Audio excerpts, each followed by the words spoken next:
Handler نے واپس آ کر اپنے لاہے عمل کے بارے میں سوچنا شروع کیا۔ یہ محض میرا شک بھی تو ہو سکتا ہے، اس نے اپنے بیڈ پر لیٹتے ہوئے سوچا، لیکن ماریا اور جوزف کی لاشیں اس کی آنکھوں کے سامنے سے نہیں ہٹ رہی تھیں۔ وہ کوئی پیشہ ور جاسوس تو نہیں تھا جو اپنے وسیع تجربے کی بنیاد پر کسی حتمی نتیجے پر پہنچ جاتا۔ حسب معمول شام ڈھل رہی تھی۔ ہینڈر ٹیرس پر آ گیا۔ اس نے نیچے گیسٹ ہاؤس کے گیٹ سے ایک خوبصورت جوڑے کو داخل ہوتے ہوئے دیکھا۔ ایک لمحے کے لیے وہ کھو سا گیا۔ ماریا اور جوزف، اس خوبصورت جوڑے کی ہنسی کی آوازیں اور شرارتوں کی آوازیں اس خاموشی کو توڑ رہی تھیں۔ اس نے سوچا کہ ماریا اور جوزف بھی تو اسی گیسٹ ہاؤس میں آئے تھے، اپنے حسین لمحات گزارنے اور انہیں یادگار بنانے کے لیے۔ وہ تڑپ کر رہ گیا۔ اینڈر اور ماریا اور جوزف کالج کے زمانے سے ہی گہرے دوست تھے۔ ان کی دوستی مثالی تھی۔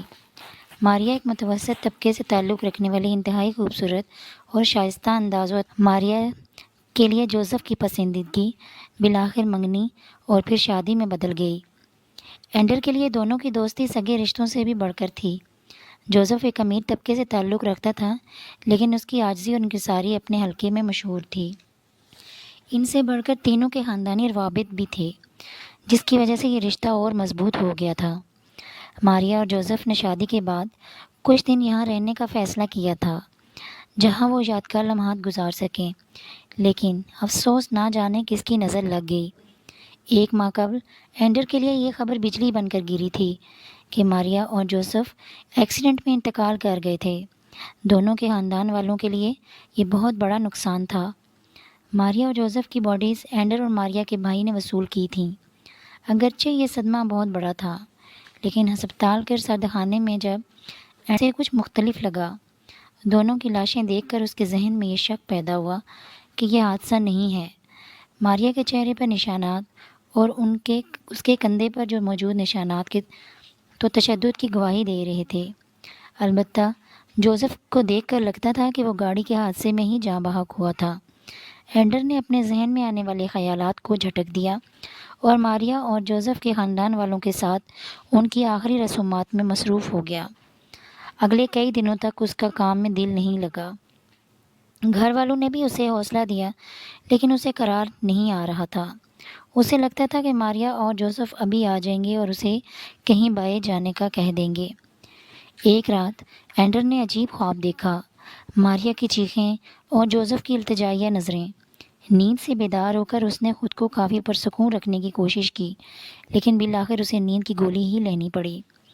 اگلے کئی دنوں میں اسے بار بار یہی خواب آتے رہے۔ اینڈر نے ڈاکٹر سے مشورہ لینے کے بعد سکون کی ادویات لینا شروع کر دی تھیں۔ کافی دن بعد اس نے پھر وہی خواب دیکھا۔ اینڈر نے جوزف کی گاڑی ورکشاپ میں دی تھی، جو اب مرمت کی جا چکی تھی۔ ورکشاپ والے نے اسے بل تھماتے ہوئے ایک رسی بھی دی۔ سر، یہ رسی گاڑی موجود تھی۔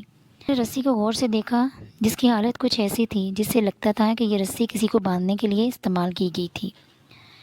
ورکشاپ والے نے یہ بھی بتایا کہ گاڑی کے بریک بالکل ٹھیک تھے، کوئی خرابی نہیں تھی۔ اینڈر نے بل ادا کر کے گاڑی وصول کی، اور اب اس کا شک تو یقین میں بدل چکا تھا کہ یہ حادثہ نہیں تھا بلکہ قتل تھا۔ لیکن اس کی وجہ کیا تھی؟ ماریا اور جوزف کی تو کسی کے ساتھ دشمنی بھی نہیں تھی۔ اگلے کچھ دن اینڈر ذہنی کرب کا شکار رہا۔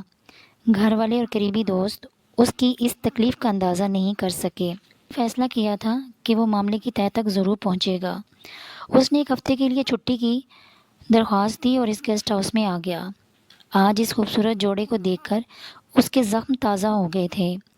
رات کا کھانا کھانے کے بعد اسے نیچے باتوں کی آوازیں آئیں۔ اس کے لیے یہ سمجھنا مشکل نہیں تھا کہ یہ وہی نیا شادی شدہ جوڑا تھا جو کافی دیر تک ہنسی مذاق اور خوش گپیوں میں مصروف رہا۔ پھر رات کا سناٹا۔ اینڈر نے بھی خود کو نیند کے حوالے کر دیا۔ آدھی رات کے وقت اینڈر سی خوفناک آواز سے آنکھ کھل گئی۔ اسے لگا کسی لڑکی کی چیخ تھی۔ اس نے سوچا شاید کہ یہ اس کا خواب ہی تھا، لیکن اگلے ہی لمحے لائٹ چلی گئی۔ اینڈر نے اپنی ٹارچ چلائی اور اپنے کمرے سے باہر نکل گیا۔ نیچے سیڑھیوں کے پاس کاؤنٹر خالی تھا، البتہ ہاک وہاں قریب ہی موجود تھا۔ کیا ہوا صاحب، کچھ چاہیے؟ ہاک نے پوچھا۔ نہیں، وہ لائٹ چلی گئی ہے۔ سر، پتہ نہیں، لائٹ اچانک چلی گئی ہے۔ جنریٹر بھی خراب ہے، کچھ دیر تک لائٹ آ جائے گی، آپ فکر نہ کریں۔ اوکے، اینڈر واپس اپنے کمرے میں آ گیا۔ اسے اندھیرے میں وحشت محسوس ہو رہی تھی۔